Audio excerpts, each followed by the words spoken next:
শীতের দিন মনটা চায় না ঘুম থেকে উঠতে অফিসে যাইতাম। মন না চাইলে কি আর করার, করি তো গার্মেন্টস এর চাকরি। খায় আর না খায় ঠিক 8টার সময় অফিসে যাওয়া লাগবো। 1 মিনিট লেট হইলে তো আবার হাজিরা বোনাস থাকবো না। কেন তুমি অফিসে ক্যান্টিন নাই?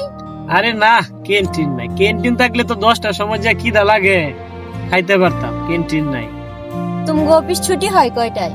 আর বলিস না, 6টা মাস ধরে 5টায় ছুটি হইতাছে। ওভার টাইম না হইলে কি আর চলে? এই টাকা দিয়ে কি আর সংসার চালানো যায়? তো অফিসে কাজের চাপ কিরকম? আর বইলো না ভাই, ঘন্টায় ঘন্টায় কাজের হিসাব তো আছেই, আবার একটু ভুল হইলে নানান ভাবে গালিগালাজ করে। জানো আমগো অফিস না পিকনিকে নিব, আমগো মালিকটা অনেক ভালো। আমগো অফিসে পিকনিকে নিব, মালিকে নাকি বেতন দিতে যায় এই হিমশিম খাইতাছে, পিকনিকে করতে নিব। তাহলে তুমি এক কাজ করো, অন্য অফিসে চাকরি নেও। অন্য অফিসে চাকরি নিব কেমনে? বর্তমানে তো মনে হয় সব অফিসে পোলা নেওয়া নিষেধ।